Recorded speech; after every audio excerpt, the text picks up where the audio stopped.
The movie begins as Juniper gives a speech on marine life. She is an effective speaker and stimulates the crowd with her charisma. After the speech, she is seen avoiding invitations to receptions or after parties. Despite her easygoing nature on stage, Juniper, let's call her June, prefers solitude. As she's leaving the building, she receives a call from her close friend, Candace.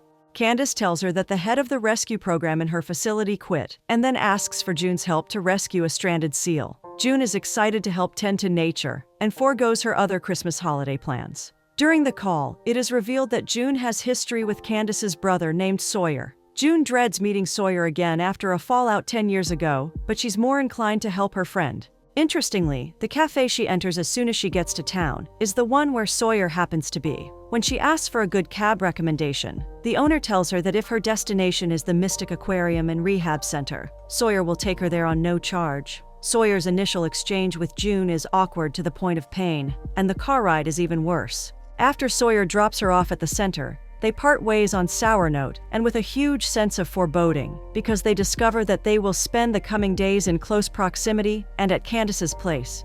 June is excited to meet Candace and wants to get on the job as quickly as possible. But she stops in her tracks when she realizes that Candace also needs her to supervise 3 interns named Peter, Eric, and Teresa. June tells Candace that she is not cut out for mentorship, but Candace replies that she will do great. June spends the rest of the workday putting the interns at arm's length. She prefers animal company to human interactions with a few exceptions. As she and Candace go back home, they meet Sawyer helping Louisa or Lou, who is Candace's daughter, with her assignment. Sawyer and June's interaction is weird, which is expected at this point, but June hits it off with Lou immediately as they share a love for a fantasy novel series. June is giving the keys to a detached apartment on the premises, where she will live until she leaves. At night, Sawyer brings June pizza as a welcome home gift. He intends for this to serve as an olive branch. June appreciates this. As he is leaving, she asks him to eat with her. As they eat, they slowly warm up and learn more about each other. Sawyer discovers that June travels around for Christmas as though she is not tethered to a home. Sawyer mildly suggests that she should try visiting Mystic Town more often. June considers this. The rest of their conversation goes well, and they part on a better note than when they first met. The next day, at close of work, Sawyer drops some decorations off at Candace's office. Then he uses the opportunity to see June. He meets her while she is tidying things up with Peter. When they discover that she is unaware of the Mystic Boat Parade, Peter and Sawyer invite June to attend. She eventually agrees. At the event, Peter mixes up with his age group. Sawyer and June are forced to spend time together. It is safe to say that they unwittingly enjoy each other's company. Soon, June and Sawyer meet up with Candace and Lou. They partake in an art-inspired coloring event. Here, Lou lets it slip that Sawyer is altruistic to a fault and never does anything to please himself. June takes note of this. Later that night, the 4 of them gather around to decorate the Christmas tree in Candace's living room. The warm exchange between June and Sawyer is palpable. So when Lou and June go to bed, Candace tells her brother that she loves them both, but that he should remember that Candace never stays in the same place for long, and he never leaves his roots. In other words, she tells him to be careful. In the next scene, June makes an effort to connect with her interns. Peter had earlier told her that they would never judge her, and that instead, they look up to her. She heeds his advice and decides to get them snacks as an icebreaker. It works. The 3 interns, Peter, Teresa, and Eric, appreciate the gesture, and they all delve into an easy conversation. As June leaves the interns, she runs into Candace, who begs her to stand in for her at a meeting geared towards hosting a Mystic Christmas Eve party. June agrees on the condition that she will just make a little speech. Turns out Ken, the owner of the cafe she first entered at the start of the movie and Teresa's father, is a very persuasive guy. June is stuck with the task of distributing flyers the next day and writing minutes at the next meeting. She tries to protest that she is staying at Mystic Town for only 1 week, but Ken will have none of it. Since June is inexperienced with these matters, Sawyer offers to assist her. She gladly accepts. The next day, he takes her around town showing her places, and they try new delicacies even as they do errands. The duo have a vividly nice time, and they get to know each other even better. When Sawyer asks where she would choose if she were forced to settle down in one place anywhere in the world, June jokes that she'll stay on the moon because she'll launch herself into outer space in protest of the coercion. But on a serious note, she says that she likes the idea of having a place to call home. Sawyer then asks if she would settle if persuaded by the right guy. June replies that the right guy won't ask, but that perhaps someday he will ask, and then she will settle. Sawyer, unwilling to end the conversation thread, asks her why not now, and she says that it's just not the right time. In the following days, Sawyer and June spend more quality time together.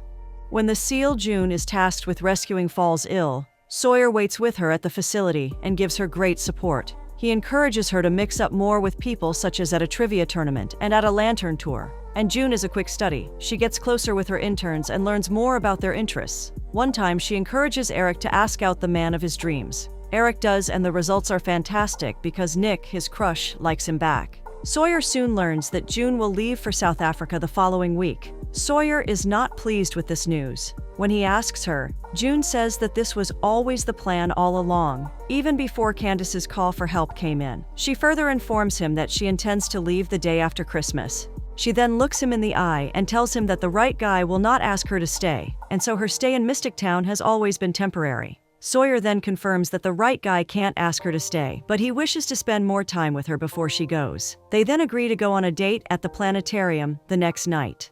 The following day, Candace and Sawyer are discussing on the phone when he tells her that he is going on a date with June. Candace tells him to not embark on a doomed love affair with her long-distance best friend. She wails that if things go wrong, it's going to be another decade before Mystic Town gets a whiff of June. When Sawyer asks his sister why she is so sure that his romantic endeavor with June will end badly, she tells him that it's because she's an expert on human nature, and further jokes that it is for this reason that she cannot read mysteries because she always knows who'd done it from the start. When Sawyer tries to counter by saying that neither him or June are dramatic, his sister exclaims that that's exactly the problem. In other words, both of them avoid confrontation, and eventually some miscommunication will come up and force them to retreat back into their shells like cowardly little mollusks. Sawyer rolls his eyes at his sister's exaggerations, and they lovingly end the call. In the next scene, we see the seal June has been taking care of fall even sicker than before. June has to take it to a lab on the other side of town, and so she shoots Sawyer a message, apologizing that she won't be able to make it for their date. Meanwhile, Sawyer at his end has made necessary arrangements and was pumped for their date. When he receives this message, he immediately deflates and is deeply saddened by the news. But he chooses to pretend that things are all right by replying with a thumbs-up emoji. The scene shifts back to June and her interns. They have gotten the test results of the lab and have discovered that it is an ear infection that causes the seal's fever spike. They are grateful for this knowledge because they can now use a focused antibiotic regimen, and they celebrate with cautious optimism. As soon as the seal is out of the woods, June checks her inbox and sees Sawyer's thumbs-up emoji. She senses that he is upset but practices avoidance, as she is unsure of how to handle the situation. Funnily, at different times, each protagonist asks Candace about the other. Although Candace is reluctant to get involved, she smiles at their cuteness.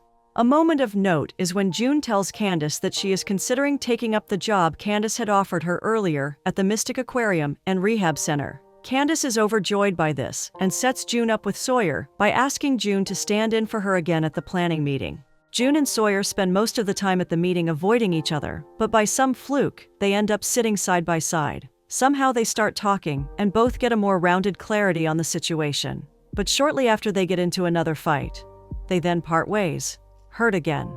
The highlight of their argument is that June tells Sawyer that he is afraid of doing things for himself and traveling the world like he wants to because he is afraid. She tells him that he is afraid that it might become clear that he is not needed in the lives of the people around him. Sawyer then retorts that June lives her life around seals and suitcases, not necessarily because she is introverted, but because she is terrified of becoming too attached. It seems the negative feelings expire quickly, as the two do not stay mad at each other for long. The family consisting of Candace, Lou, June, and Sawyer decide to make a Christmas tradition for themselves inspired by Iceland, where they buy a book for the person whose name they blindly pick from a designated bowl.